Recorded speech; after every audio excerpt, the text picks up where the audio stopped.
and the chapter I am going to start थोड़ा सा boring है. Why I said थोड़ा सा boring है? Because every time, मेरे लिए तो boring नहीं है, but every time the children face कि मैम ये chapter क्यों है English के अंदर, and why we are studying such a boring history inside our English chapter. तो ऐसा कई बार बोलते हैं. So that is why I said कि maybe you feel it not that much interesting, but as a part of literature we study about different languages, language skills, words, vocabulary, and हम अब जो पढ़ने जा रहे हैं that is हमारा third chapter of Hornbill, and the name of the chapter is King Tut. The saga continues, and if you see,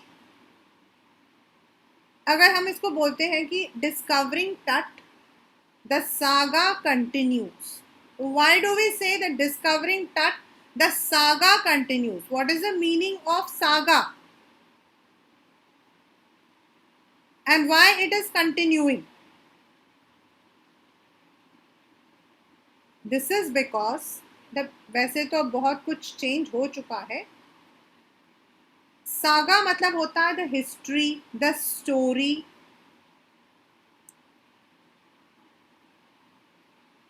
कथा हम बोलते हैं, हिंदी में हम इसको एग्जैक्ट वर्ड बोलते हैं कथा. And why it is written the saga continues? Because still there are many facts that are supposed to be found.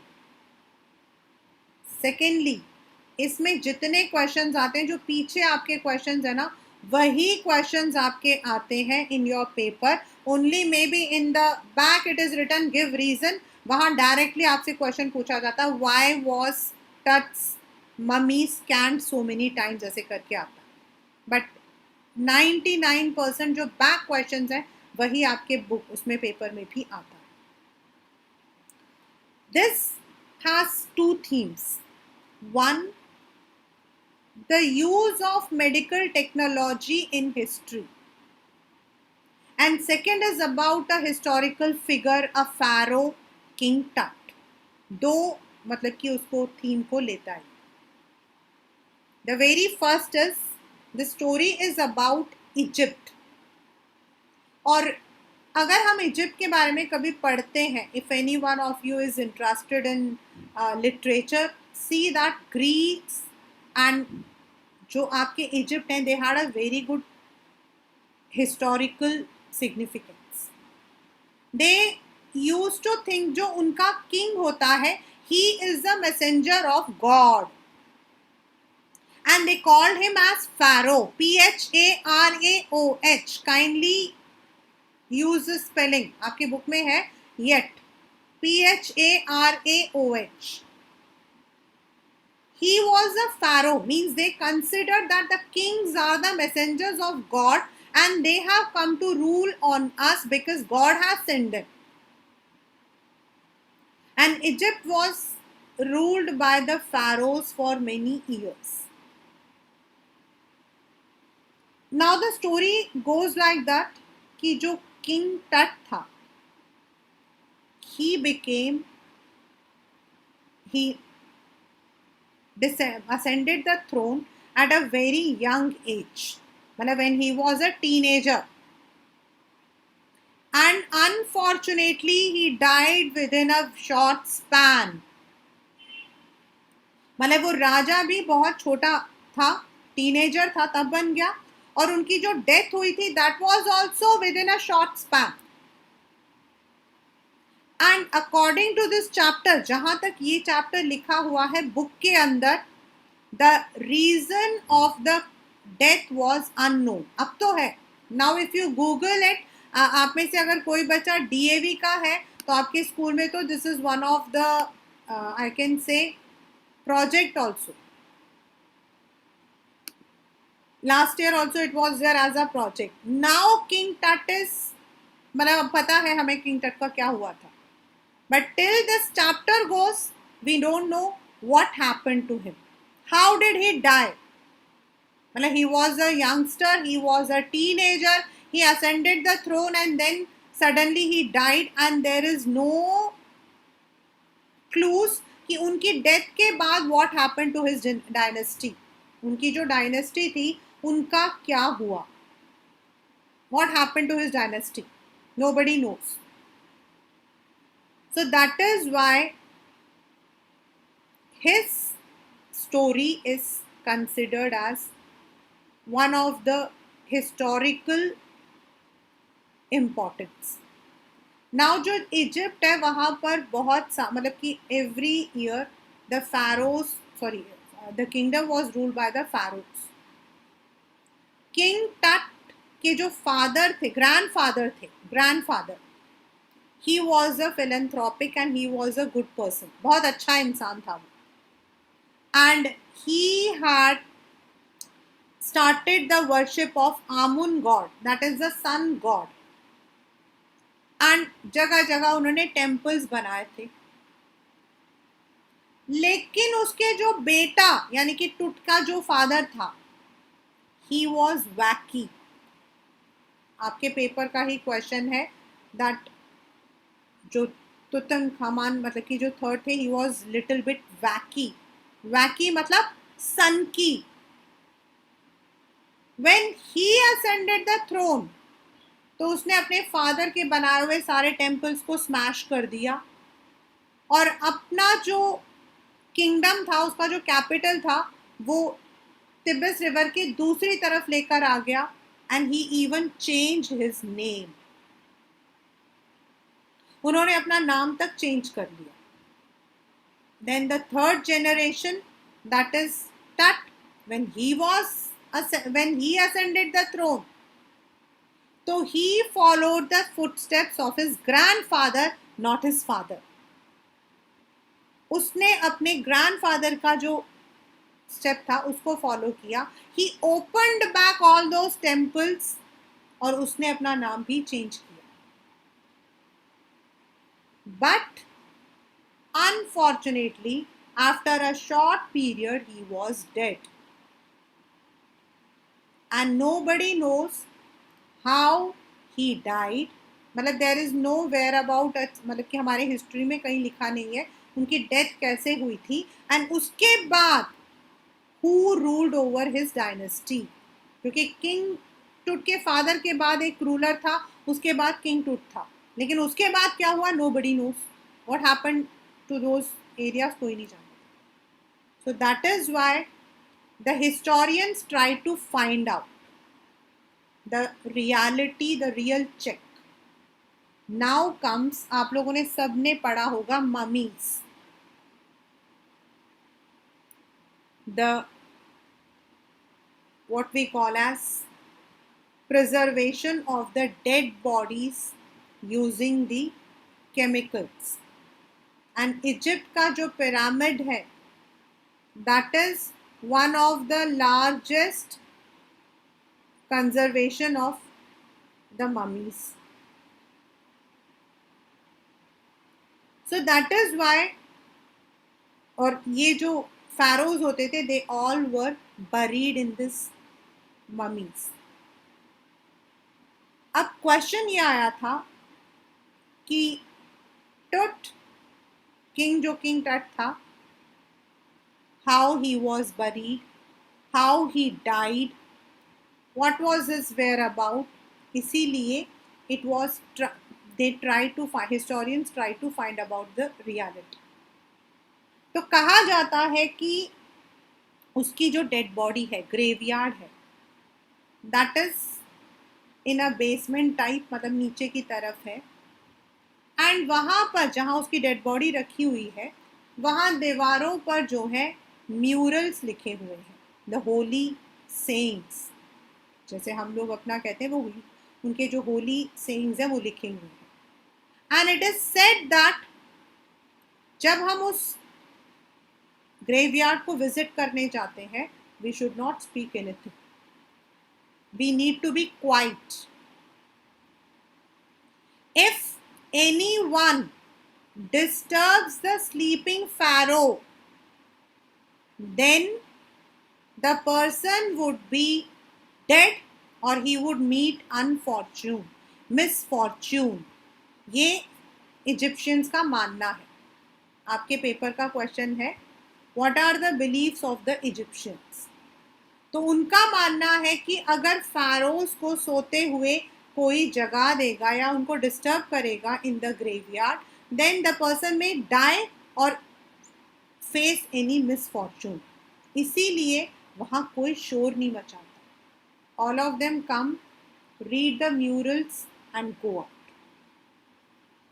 Secondly, Egyptians का मानना है that even after our death we have a life. अब हम लोग क्या कहते हैं, भाई मरने के बाद सामान कहाँ लेकर जाएगा, लेकिन उनका मानना है मरने के बाद भी सामान लेकर जा सकते हैं हम. We can take everything which we are owning right now because there is a life after our death. ये उनका मानना है. इसीलिए जब वहां पर कोई मर जाता है तो वो उसके ग्रेवयार्ड में हर वो सामान जो उनको ज़रूरत है, जो वो डेली यूज में यूज करते हैं, whether it is a razor, whether it is there under garments, whether it is there robe, जो भी गोल्ड ज्वेल्स जो भी वो यूज करते हैं, उन सबको उनके ग्रेवयार्ड के साथ में दफना दिया जाता है. दैट इज देयर, मतलब ये उनका बिलीफ है. आपके पेपर का क्वेश्चन है what are the beliefs of the Egyptians. तो first is they believe in after life and the second belief is that afterlife, so everything which we are using right now will be useful for us after death. And secondly, the pharaohs should not be disturbed, otherwise we can meet our misfortune. ये उनका मानना है. तो अब सबसे पहले while scrutinizing the mummies, 1928 में एक आर्कियोलॉजिस्ट एंड एक हिस्टोरियन, मतलब की थी ब्रिटिश, हॉवर्ड कार्टर, उन्होंने after many futile attempts he found the mummy of king टट. नाउ जब किंग टट का जो ममी था उसको उठाया गया तो उसके अंदर देयर वर सर्टेन थिंग्स. सबसे पहले इट वॉज लेयर्ड. लेयर्ड का मतलब हो जाता है उसमें 3 लेयर्स थे.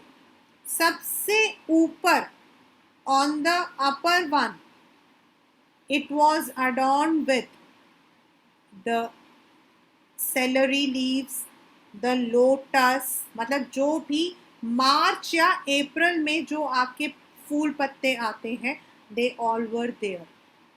तो उन्होंने अंदाज़ा लगाया that he might have died during the month of March और April because ये जो flowers होते हैं, celery leaves, lotus, ये सब इसी मंथ में आते हैं.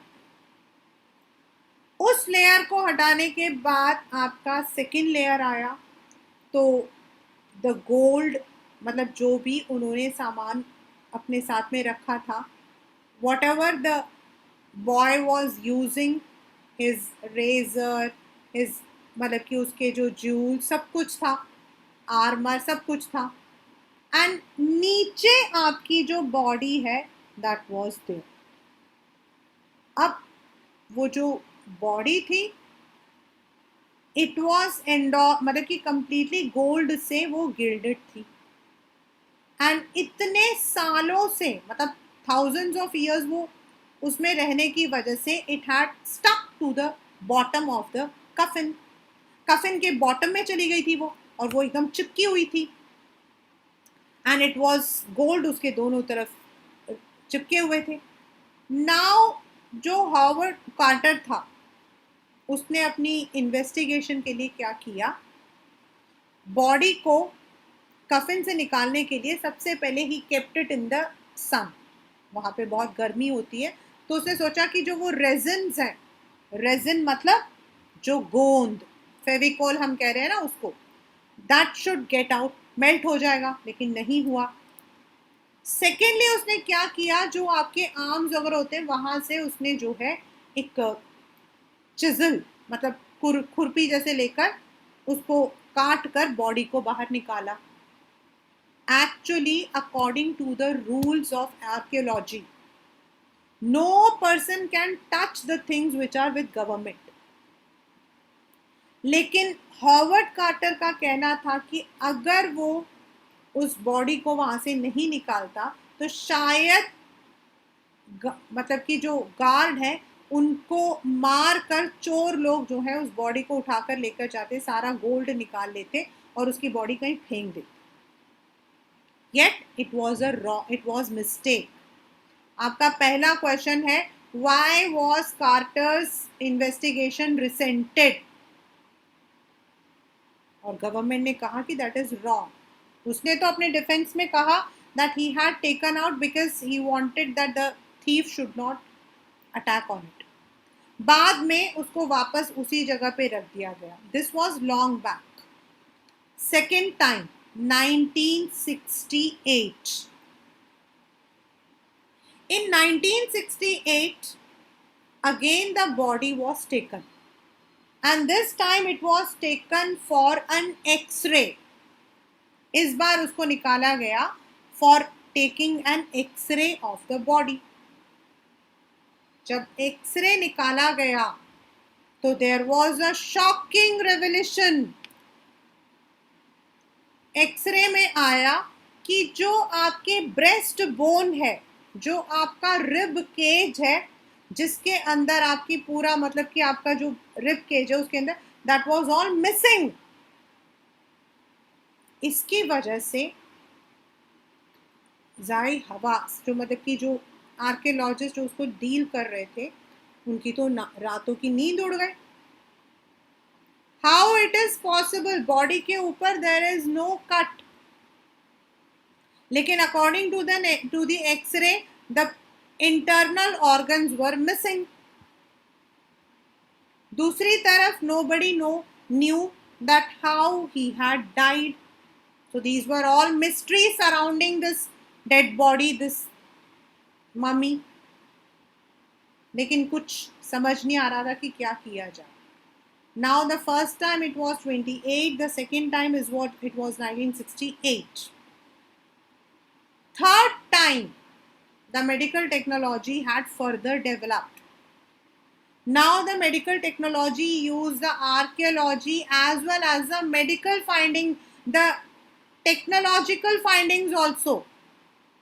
पहले तो हमारा हिस्ट्री मतलब होता था बिल्डिंग्स की जाके पहचान करो, आर्कियोलॉजी को देखो वहां खोदो, but now we are using the methods of DNA, we are using the methods of other मतलब कि सीटी स्कैन्स वगैरह हम देते हैं. फॉरेंसिक, हम पूरा फॉरेंसिक रिकंस्ट्रक्शन, जब मैं ये चैप्टर पढ़ाऊंगी तब आपको लिखाऊंगी, लेफ्ट साइड में लिखा हुआ है. Now the forensic reconstruction is not only the materials we receive but also with the medical technology and other tools. Third time the body was scrutinized using a CT scan. तीसरी बार जो है CT scan के अंदर डाला गया, which was given मतलब जो siemens था, the one who makes these machines, उन्होंने नेशनल ज्योग्राफी चैनल को ये प्रेजेंट किया था. And this national geographical channel जो आप लोग देखते हो, उन लोगों ने इस पर रिसर्च किया था. The third time now the body was taken in to the CT scan, and ironically जो किंग टट था, जब वो जिंदा था तो he was a wealthy pharaoh, he was ahead of his time, उसके पास हर वो चीज थी, और मरने के बाद भी इट वॉज हिज मम्मी जिसको सबसे पहले सीटी स्कैन में डाला गया था. आपके पेपर का ही क्वेश्चन है, बैक का ही क्वेश्चन है. टट वॉज रीगली ahead of his time before and after his death. अब सीटी स्कैन में जब डाला गया तो दैट एरिया जहां उसकी डेड बॉडी रखी जाती है, दैट इज अ डेजर्ट. तो रात वहाँ पे आंधी चलती है, ठंडा हो जाता है रात को। तो जब उसकी बॉडी को स्कैनिंग में डाल रहे थे तो स्कैनर खराब हो गया, उसके पंखे खराब हो गए। तो गार्ड ने कहा कर्स ऑफ द फैरो। मैंने आपको स्टार्टिंग में बताया था, the curse of the pharaoh says if anyone tries to fiddle with the dead body then the person may face either death or misfortune। तो उसको लगा कि वो है, लेकिन ऐसा कुछ नहीं था। That was a desert place, तो पंखे जो है उनमें मिट्टी चली गई थी। Later on the body was carried on in a hydraulic lift और ऊपर बिल्डिंग में लेकर गए, जहां उनके पास पोर्टेबल कंप्यूटेड टोमोग्राफी यानी कि सीटी स्कैन मशीन था। The scanning was done and the scanning revealed everything is normal. Nothing was misplacing।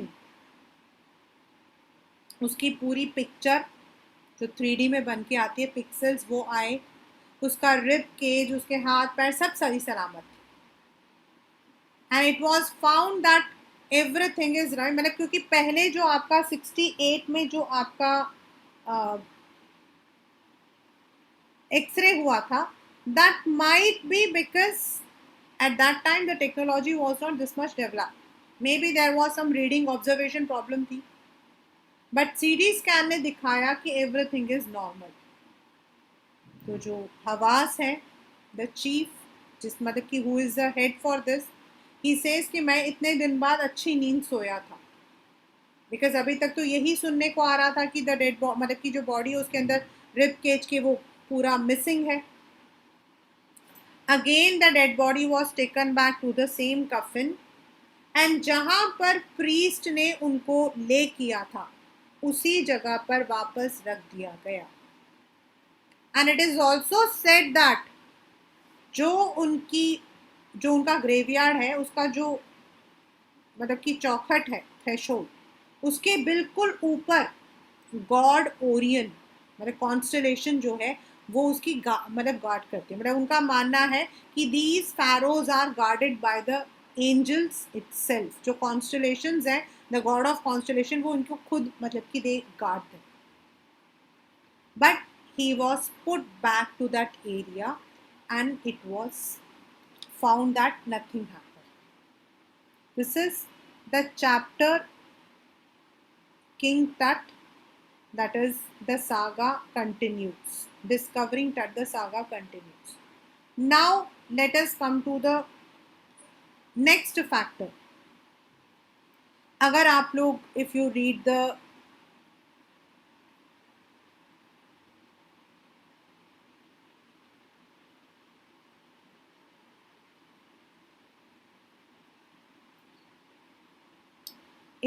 this what we call as in the Google, क्योंकि DAV में तो ये प्रॉपर था, and according to that king Tut जो था he was a teenager, but उनको घुड़सवारी वगैरह का बहुत शौक था। What happened is he had fallen off from the horse and he had fractured his leg। तो अंदर पॉइजन जो है सेप्टिक हो गया था। Secondly he was suffering from malaria and perhaps these complications had actually led to his death। अगर आप Wikipedia करोगे you will find this answer at the back at the last। तो in the real factor it is not like कि उसका जो है mysteriously death हुआ था। It was not mysterious. Actual में क्या है कि बेटा these things are thousands of years back। उन दिनों में we did not have the doctors और we did not have this. Even अभी डॉक्टर्स होने के बावजूद भी we don't you know get to know about cancer in the early stage. Cancer is found only in the second और third stage, not in the primary stage. बहुत कम होता है। तो उन दिनों में तो we were not having all these kinds of technology और we were not having this much of medical representation. So nobody knew. सबको लगा था कि दैट वाज मिस्टीरियस। बट अब if you read the Wikipedia you will come to know, क्योंकि ये जो chapter है this is a reality of National Geography. Later on the research continued and it was found that king Tut की जो demise था that was not accidental, that was not mysterious but accidental. मतलब he had fallen off from the horse, he had a fractured leg that had, मतलब उसकी वजह से उनको जो है सेप्टिक, उनको इन्फेक्शन ज़्यादा था. More he also had the what we call as malaria. And तीसरी बात, as earlier history says that King Tut was unmarried.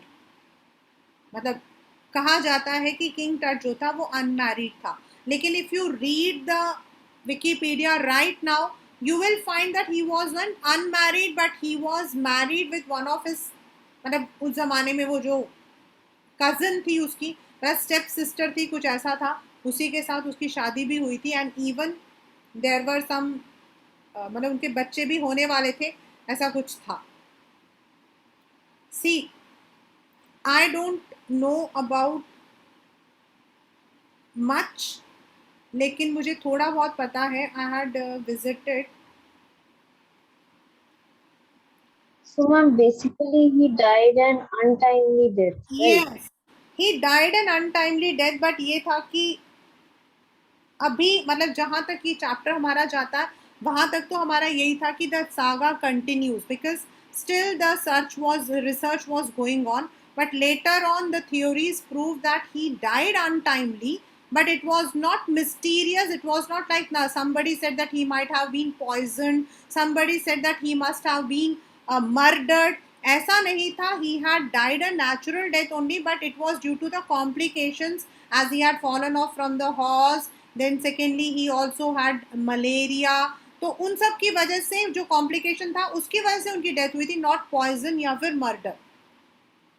So that is there in the Wikipedia portion only if you find it. And secondly, according to the earlier history it was said that he was unmarried. तो ऐसा नहीं था, he was married, but ये था कि we did not have that much of what we say matter about it. हमारे पास इतनी significant informations नहीं थे. तो जो इसमें आपके कई बार क्या आता बेटा, द क्वेश्चन कम्स की मेडिकल में पीछे लिखा हुआ है मेडिकल. पहले क्या होता था, history means archaeology, but now archaeology आपके पेपर में है और ये बुक में बीच में है. Archaeology has substantially changed with years. Now archaeology is not only looking after the qila, आप फोर्ट के बारे में पढ़ रहे हो, या you are you know trying to learn about the excavations. Now archaeology is also focusing on the death, how it happened. मतलब अभी जैसे ईयर्स बाद मैंने उस दिन कहाँ का पढ़ रही थी कि कोई सिटी मिला है, तो they try to find out कि वो कैसे हुआ था, why this happened. And using the materials, वहाँ पे जो बोन्स मिले हैं उनसे डीएनए वगैरह करके they are even trying to find out. इसी का मैं आपको बता रही थी कि हम लोग गए थे, मतलब नॉट ईयर, बहुत सालों पहले. We had gone to Gujarat, मतलब we had gone on a long drive. तो हम लोग गए थे, तो लोथल वहाँ पर एक जगह है. And unfortunately your teacher is very very keen for history. मुझे पता नहीं क्यों इतना अच्छा लगता. तो हम लोग वहाँ से, मतलब कि we were crossing the road and हमने देखा वहाँ लोथल लिखा था, तो ऐसे चलो चलो हम चलते हैं. लोथल जब हम गए, मतलब it is on the extreme and, क्योंकि उस तरफ आपका पाकिस्तान आ जाता है. तो जो लोथल है वहाँ पर अब जाते हो तो देर इज़ अ प्रॉपर, आपका जैसे मोहनजोदारो है वैसे वहाँ पूरा एक सेंटर बना हुआ है. अर्लियर उन्होंने बताया कि वहाँ पर there was a dockyard, मतलब वहाँ शिप खड़े होते थे. एंड सेकेंडली वहाँ पर मतलब उन्होंने दिखाया सितादल वगैरह थे जहाँ पे कैसे घर होते थे, the same structure what Harappa. तो द हिस्टोरियंस हैव कंक्लूडेड कि this is a part of the Harappan civilization. Secondly उन्होंने बताया कि वहाँ पर जो एक बोन उनको जो मतलब कि डेड बॉडी का वो मिला था, उसका एक particular portion they had found on the other and. तो उनको ये लगा कि दिस इज मे बी वो माँ है और वो बच्चे हैं, क्योंकि वो एज को देखते हैं ना, तो एज के साथ में. तो now archaeology or what we call as history doesn't only confine to what we say the fort or the excavations, but now they are also trying to find out the real causes like हमसे पहले कहा जाता है कि एक pandemic था, उसकी वजह से द एंटायर पीपल हैड, मतलब कि वो उनकी डेथ हो गई थी, मतलब कि वो ख़त्म हो गया था। लाइक हड़प्पा के लिए भी कहा जाता है इट वाज मे बी उस वक्त में वहाँ पर बहुत, मतलब कि देयर वाज अ फ्लड और समथिंग लाइक दैट। तो these are the ways through which we try to find out, and अब CT scans और ये सब जो चीज़ें हैं, they are also helping us in further investigations. They are also helping us in further investigations. But yes, जहाँ तक ये चैप्टर है उसके आगे अगर हम जाते हैं तो we come to this conclusion that it was not accidental, or it was not like murder or something poison, but it was only an accident as well as his illness which had complicated the things. So that is, ऐसा अगर आप, मतलब कि the only thing is do not